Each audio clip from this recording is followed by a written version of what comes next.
দিনহাটায় রবিবাসরীয় প্রচারে মুখোমুখি তৃণমূল বিজেপি। দোরগড়ায় দুই প্রার্থী।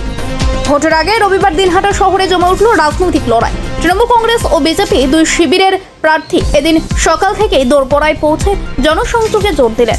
শহরের 16 নম্বর ওয়ার্ডে প্রচার শুরু করেন তৃণমূল প্রার্থী উদয়ন গুহ। বাড়ি বাড়ি গিয়ে মানুষের সঙ্গে কথা বলেন, প্রবীণদের প্রণাম করেন এবং এলাকার উন্নয়নের খতিয়ান তুলে ধরে ভোটের আবেদন জানান।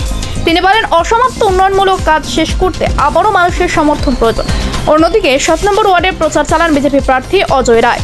তিনিও একইভাবে সাধারণ মানুষের সঙ্গে সৌজন্য বিনিময় করেন এবং কচিকাচাদের সঙ্গে সময় কাটান।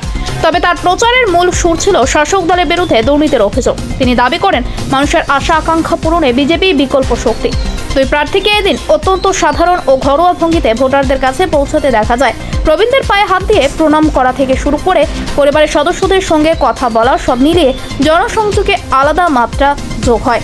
রাজনৈতিক বিশ্লেষকদের মতে এই ধরনের দোরগড়ার প্রচার ভোটারদের মন জয়ের ক্ষেত্রে গুরুত্বপূর্ণ ভূমিকা নেয়। উন্নয়ন বনাম দুর্নীতির ইস্যু সামনে রেখে দুই শিবিরই নিজেদের অবস্থান স্পষ্ট করার চেষ্টা করছেন। সব মিলিয়ে রবিবাসরীয় প্রচারে দিনহাটায় রাজনীতি তুঙ্গে উঠেছে। নির্বাচনের আগে এই প্রতিদ্বন্দ্বিতা আরও তীব্র হবে বলেই মনে করা হচ্ছে। আপনারা দেখতেই পাচ্ছেন মানুষের কিরকম সারা উৎসাহ চাইছে। মানুষ এবার কত তাড়াতাড়ি ভোটটা আসবে, এই ভোটে উৎসবটা আসবে।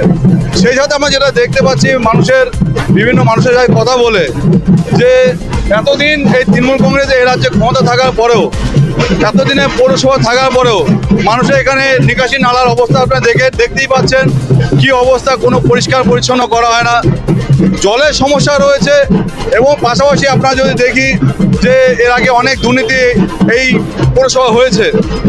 তো সব মিলিয়ে আগামী দিনে যাতে সম্পূর্ণ পরিষেবা সঠিকভাবে পায়, আমরা ক্ষমতায় আসলে মানুষের যে আশা প্রত্যাশা সম্পূর্ণ আমরা পূরণ করব।